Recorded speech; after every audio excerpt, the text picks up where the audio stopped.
আমাকে আঘাত করলে আমি সারা ভারতবর্ষ হিলিয়ে দেব, এটা মাথায় রেখো। A few moments later.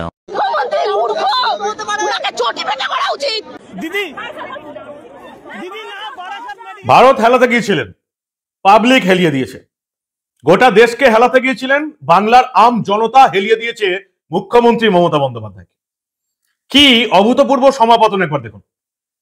গতকাল তিনি বনগাঁ যাচ্ছিলেন এই মতুয়া অঞ্চলে সভা করতে, এবং যাওয়ার সময় তার হেলিকপ্টারেই যাওয়ার কথা ছিল। যে হেলিকপ্টারের ইন্স্যুরেন্স ফেল বলে সেই হেলিকপ্টার ওড়েনি, মুখ্যমন্ত্রী মমতাকে রাস্তা দিয়ে যেতে হয়েছিল। সেই বনগাঁর জনসভা, যেখান থেকে তিনি যাবতীয় মিথ্যা কথা বলে এলেন। এসআইআর নিয়ে মিথ্যা কথা বললেন, নির্বাচন কমিশনকে যা পারলেন তাই বললেন। নির্বাচন কমিশনার এবং আমাদের এখানে মুখ্য নির্বাচনী আধিকারিক যিনি আছেন মনোজ আগরওয়াল, তাকে যা পারলেন তাই বললেন। সংবিধানের নামে শপথ নেওয়া একজন মুখ্যমন্ত্রী কি করে তারই সরকারের কর্মীদের এত নোংরা ভাষায় আক্রমণ করতে পারেন কারো ধারণার বাইরে। এবং সেখানে তিনি বললেন, বিজেপির নেতারা যদি আমার পেছনে লাগে আমি ভারত হেলিয়ে দেবো। কেন রে বাবা? বিজেপির নেতারা যদি তোর পেছনে লাগে, বিজেপির নেতাদের পেছনে কে বারণ করেছে? যদি সিপিএম এর নেতারা লাগে পেছনে, সিপিএম তখন তৃণমূলের বি টিমে কাজ করছে। যাই হোক, যদি সিপিএম বা কংগ্রেসের নেতারা লাগে তো সিপিএম কংগ্রেসকে হেলিয়ে দিন, কোনো অসুবিধা নেই। বিজেপির নেতা, কোনো নেতা কর্মী বড় নেতা যদি পেছনে লাগে তো তাকে যা খুশি তাই বলুন। আমার মাতৃভূমি আমার দেশকে নিয়ে কেন টানাটানি বলুন তো? সংবিধানের নামে শপথ নেওয়া কোনো রাজ্যের মুখ্যমন্ত্রী তার নিজের দেশ সম্পর্কে কতটা আদর্শহীন হলে এই কথাটা বলতে পারে, বাংলার মানুষকে, এই পশ্চিমবঙ্গের মানুষকে এবার ভাবতে হবে। ভারতকে হেলিয়ে দেবেন বাংলার মুখ্যমন্ত্রী মমতা বন্দ্যোপাধ্যায়। দেখুন এক ঝলক, ইতিমধ্যে সোশ্যাল মিডিয়ার কল্যাণে এই ভিডিও তো ভাইরাল হয়ে গেছে, আপনারা সবাই দেখেও নিয়েছেন। তবু আরেকবার দেখুন, গা রেডি করবে আপনি যদি মানুষ হন। আমাকে আঘাত করলে আমি সারা ভারতবর্ষ হিলিয়ে দেব, এটা মাথায় রেখো। ইলেকশনের পরে আমি একটু দেশটা চষে বেড়াবো। আমাকে আঘাত করলে আমি সারা ভারতবর্ষ হিলিয়ে দেব।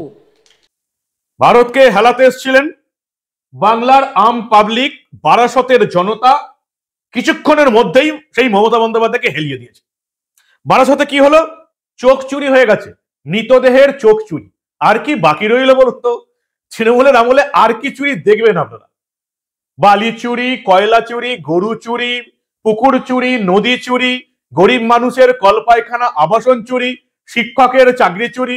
এখনো তো পুলিশ, দমকল এগুলোতে মামলা হয়নি, তাই জানতে পারেনি যে পুলিশে কত চুরি হয়েছে আর দমকলে কত চুরি হয়েছে, পিডব্লিউডি অন্যান্য জায়গায় নিয়োগে কত চুরি হয়েছে। এত চুরির পরেও এখনো নতুন নতুন চুরি আমরা দেখতে পাচ্ছি। আপনারা দেখেছেন যে উত্তরপ্রদেশের মতন জায়গায় তৃণমূলের নেতারা গিয়ে ফেক থানা খুলে বসে গেছে। সেই মমতা বন্দ্যোপাধ্যায়ের রাজত্বে এবার আমরা দেখলাম চোখ চুরি, লাশের চোখ চুরি। জ্যান্ত মানুষকেও ছাড়ছে না, লাশকেও ছাড়ছে না।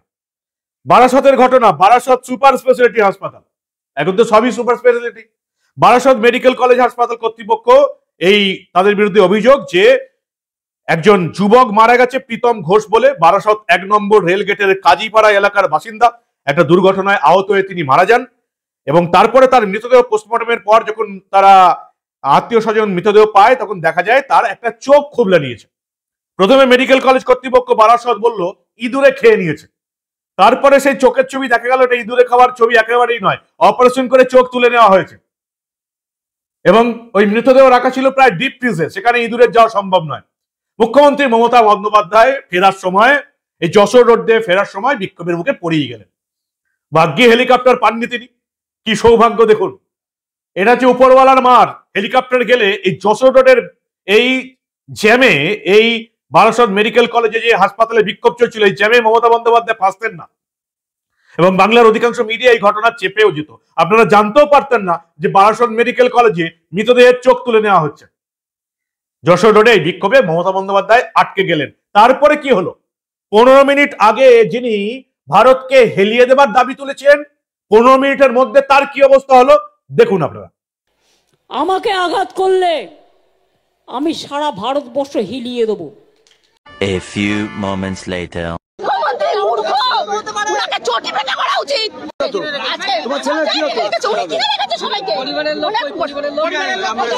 দিদি দিদি না, বারাসত মেডিকেল কলেজ দিদি, দিদি 1 মিনিট দিদি আমাদের medical college, Barasat medical college.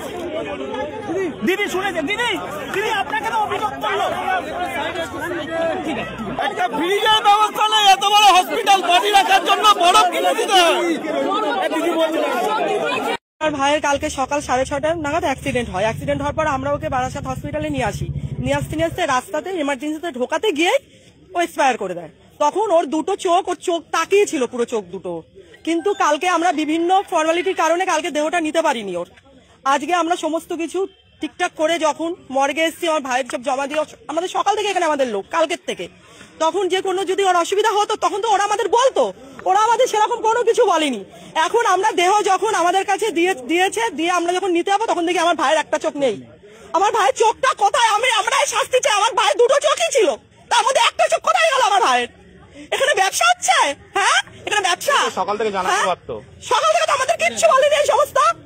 আমাদের একবার বলে এখন বলছে ইঁদুরে খেয়েছে, কে বলছে ইঁদুরে খেলে বরফের মধ্যে ইঁদুর ঢুকবে? কালকে আমরা নিজেরা সন্ধ্যাবেলা এসে বডি বরফ করে গেছি, আমার দাদা আমরা এসে বরফ করে গেছি।